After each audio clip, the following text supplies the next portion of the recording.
Hello friends, today I'm gonna do a tutorial on how to do a Saint Seiya diorama. In this case I'm gonna use this as a reference for the house, the Temple of Leo.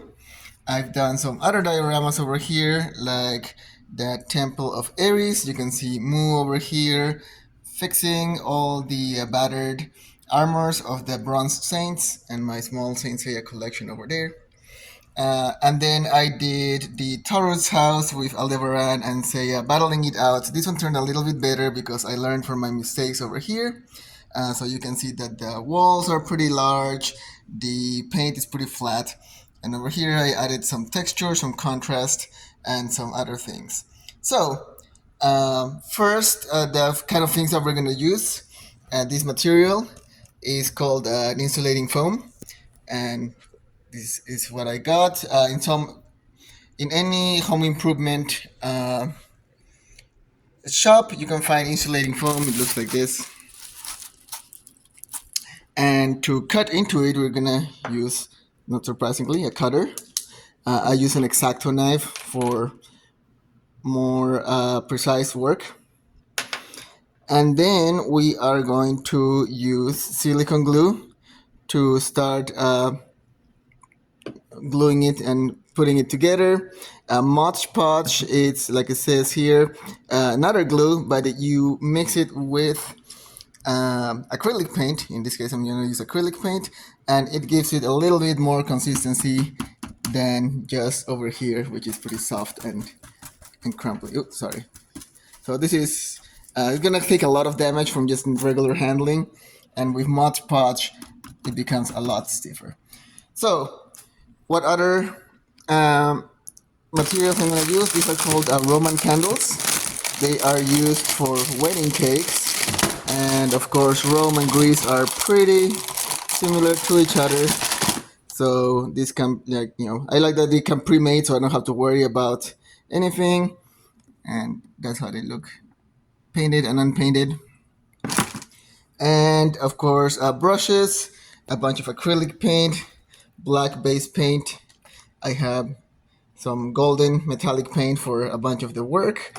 Sometimes I use metallic paint, and this antique white is the one that's gonna give it that not necessarily like super white color, but more of an antique look. And then regular Elmer glue, and just a sponge too. And this little thing over here, this little box, just to keep all the paint from damaging your table. And some other materials that we'll use. I 3D printed some of these zodiac signs. In this case, this one is for Leo. We're gonna use toothpicks whenever we are gluing together this with silicone glue. We can skewer them at with various angles with these toothpicks to keep them in place. This is a sculpting plaster. It's pretty messy. You mix it with water and you can add it to your walls to give it that rustic look. So the figurines look pretty perfect. If the whole thing looked perfect, then there's not enough contrast. So you want that more like rustic, rough look on your diorama, and adding plaster to it will help a lot, and then we'll paint over it. These are foam sheets. These work pretty well for bricks. They will, you can take out these things and just stick them into places and cut them to as needed.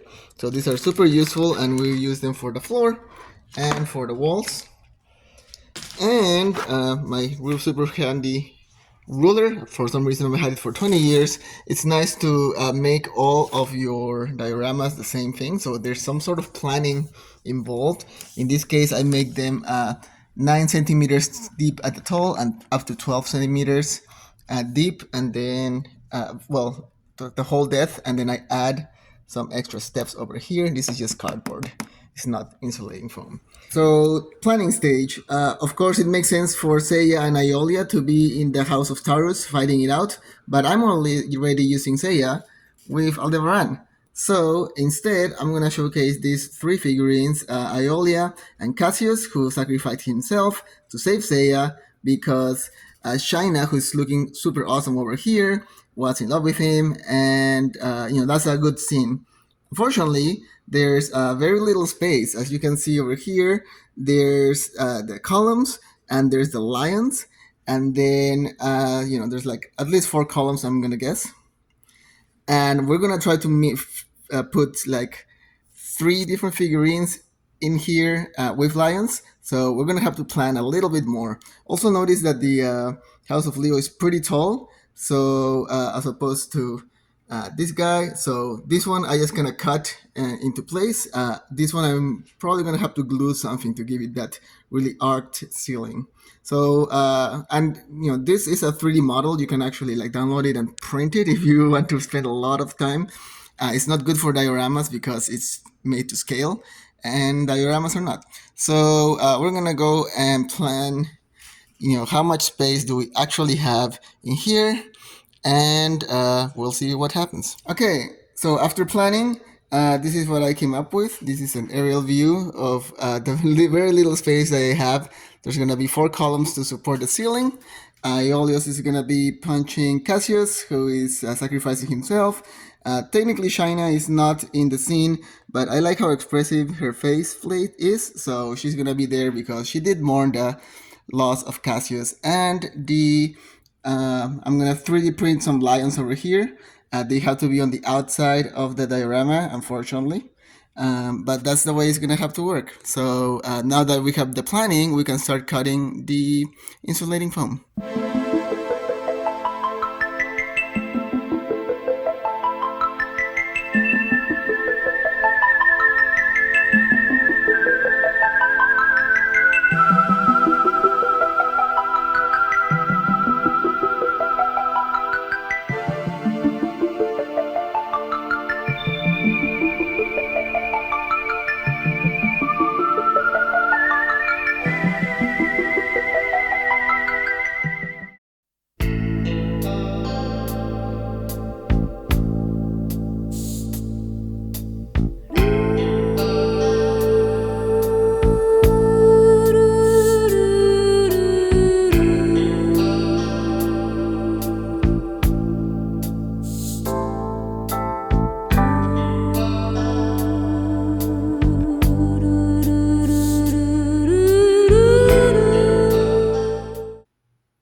All right, so we've covered the insulating foams. We're going to silicone glue these two together, and I marked where the lion is going to be. Lion 1, lion on the left, and the Roman columns or pillars.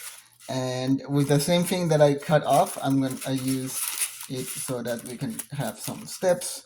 I'm gonna add an extra set of steps here so that it looks like actual steps.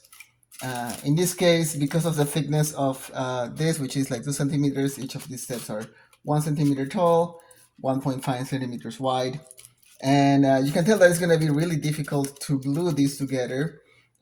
So after I add glue over here, I'll connect them and just throw a bunch of toothpicks to keep them in place. I'll try to stay in the middle area because some of these will be cut off. But over here, I will also connect top and bottom together and keep them in place with the nice little silicone glue. So here we go.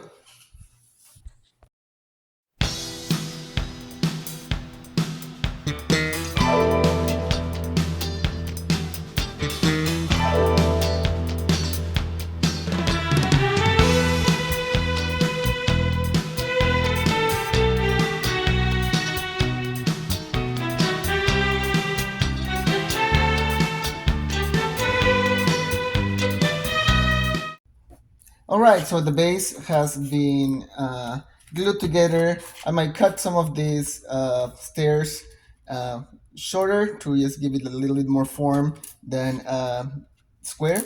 But now we just wait for it to dry. With the base in place, now we can figure out what the back wall is going to be. This is about 3 centimeters tall, and these guys are about 17 and a half. So the total is going to be, we can put it at 21, just to make sure that, this is gonna be over here.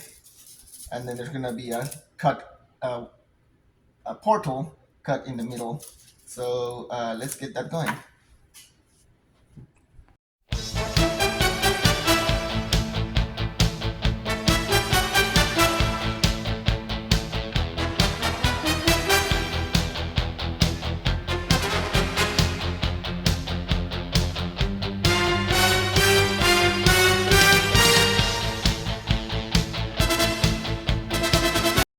And now we can do the ceiling. So that's gonna be about from the back of the wall to the front over here. It's gonna be 11 centimeters times 30. So let's get to that.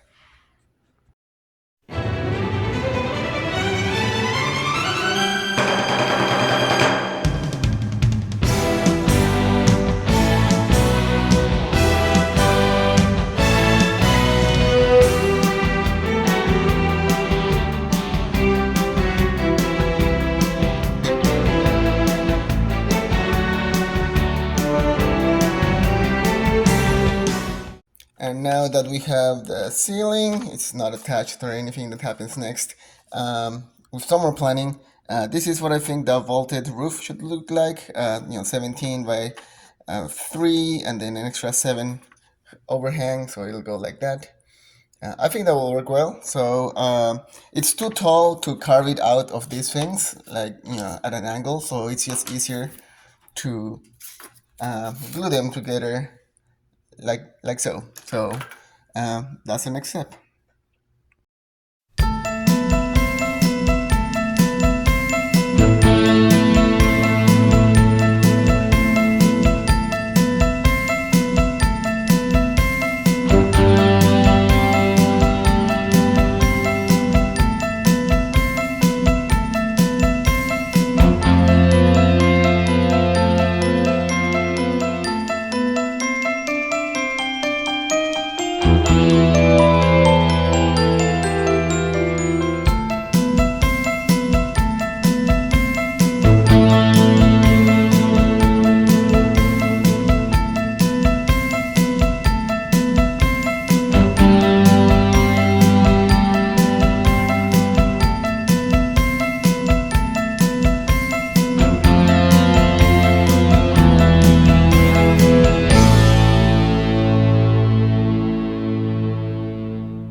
Okay, got the vaulted ceiling. I think that works out pretty well. It's gonna be like super tall. I'm gonna let this overhang instead of just doing it flush. I'm gonna let it overhang a little bit to give it some contrast, and then I have to glue all this together.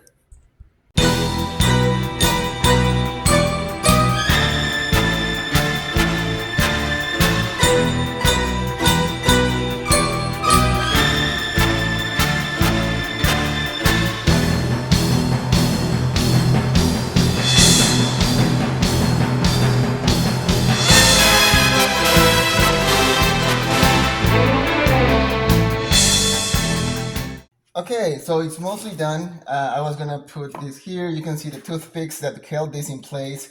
I took it out because what I found out is that once you start putting glue on these, it'll deform. So it's a lot easier to put some pressure on it as things are drying. So I will glue these to the floor and then just glue these to the ceiling. Yeah, let's put it that way.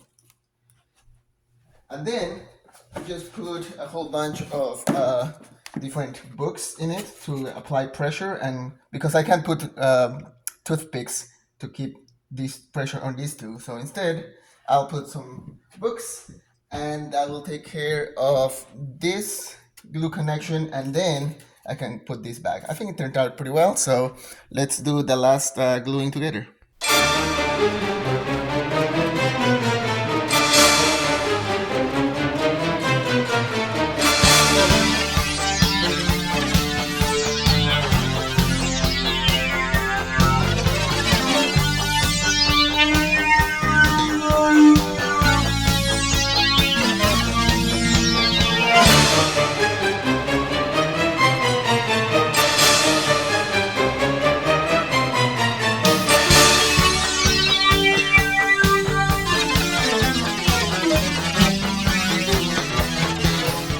So the glue is in place. I put several things on top of the ceiling so that the silicone glue stays put, and then I'll just add this on top.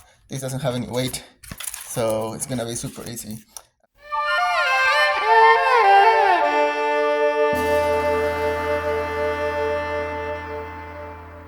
The temple is almost complete. We need to add some texture on the walls.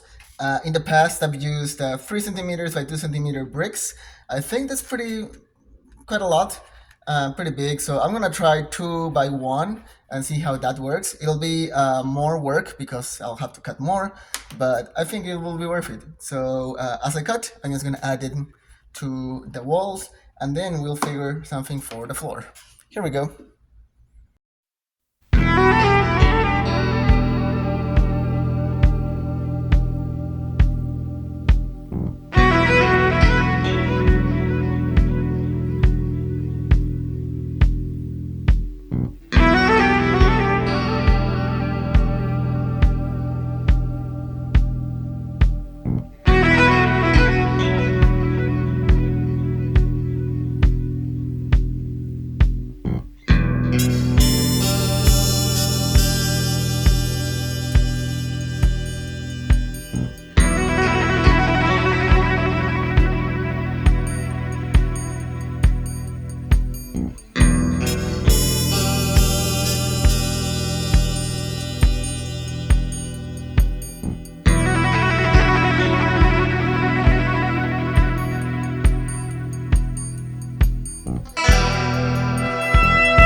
The wall bricks are placed. They'll look different once painted. And now I'm gonna do the floor tiles. I figured it would be like 2 by 2 centimeters and then some separation between them. And not too much because I've noticed that the figurines have problems if the separation between the floor tiles is a little bit too much.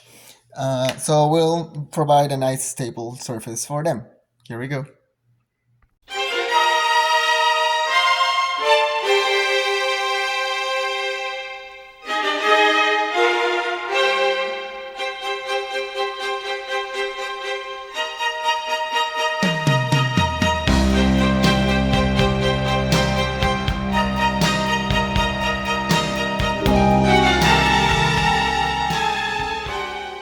So with all the bricks and the floor tiles, now it's time to use the sculpting plaster to fill in the voids and spaces in between each of them. This thing is super messy. It dries up pretty fast. So yeah, just put water in it. And I'm just gonna use my fingers here. And like I mentioned, it's super messy, so I probably should have put some protection for my table, but oh well. I tend to use my fingers to fill in all the parts in the middle, in between the bricks, so that it's not as deep as the height of those stickers with the foam. So yeah, and it's an iterative process. So it dries up pretty fast. So I try to do this super fast. First all the rows, then all the columns. So I'm just going to keep recording this.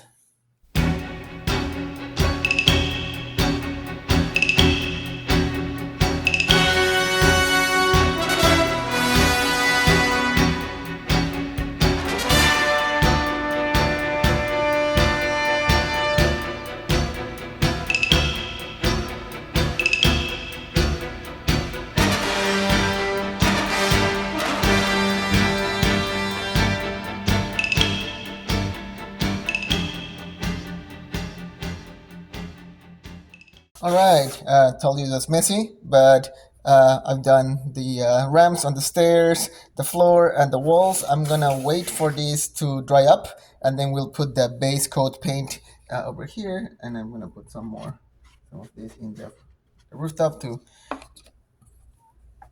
like fix this you know this little hole in between. And after that, we'll put some base paint. But in the meantime, I'm gonna go ahead and print those 3 lions.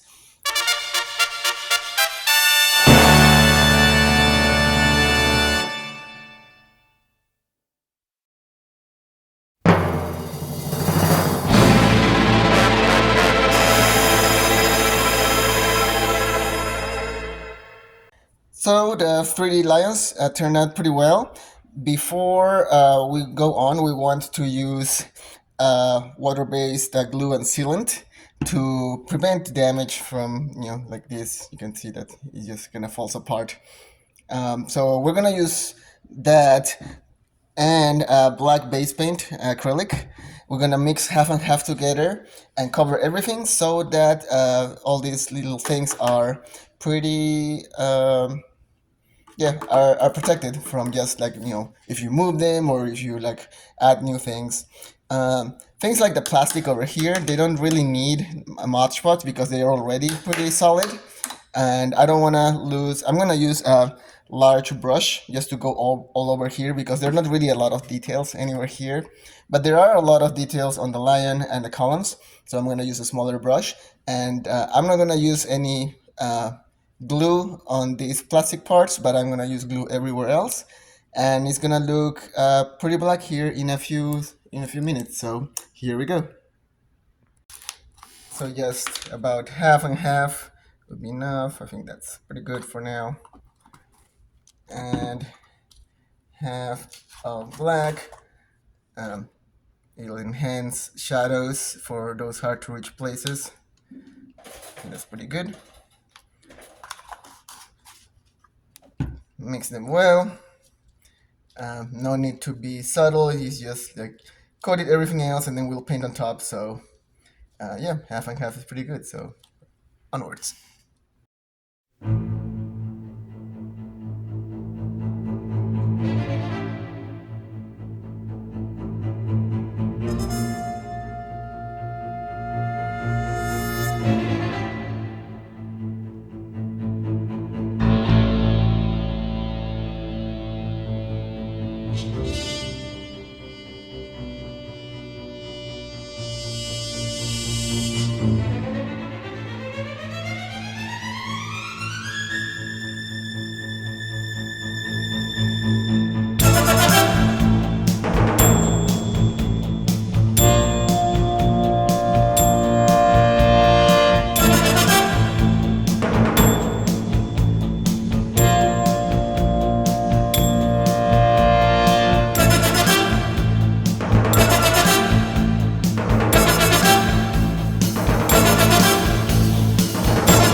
Now that the black base paint is settled, we're gonna use this antique white one to pretty much do all the walls and roof and ceiling and columns and lions. So one thing you'll notice is that if you just paint over it, you'll have a natural location for the shadows on these creases where light would normally not go. So it's gonna be okay if there's like different shades of you paint white and there's still some black on the bottom. That's great. That's actually gonna give you some contrast between what the light parts are, which are on the top, and where the yeah, like over here, I'm spreading it a little bit thinner, but you can still see where the light actually doesn't quite get in. So with that, we're just gonna paint the whole thing.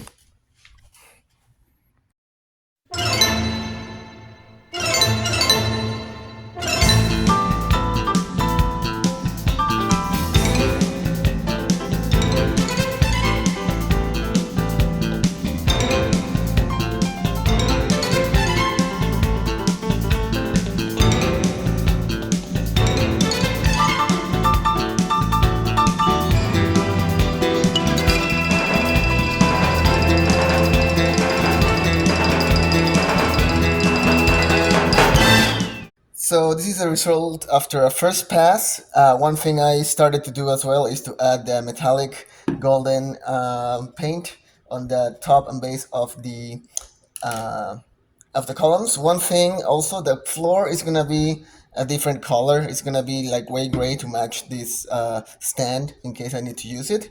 And it also provides a little bit more contrast. So the second pass is gonna be gray on the bottom and more white on the top. And hopefully we'll keep these ambient occlusion shadows around. Here is the second coat of paint. I think it's turning out pretty well. The gray paint for some reason turns out to become pretty flat, so I'm probably going to add some watered down black paint on these corners, and then just have more white paint to cover these details over here, and on the lines as well. So here's the completed sample of Leo with Aiolia and Cassios and Shaina over there, and 3D printed lines, columns, and everything right there. Thank you for watching.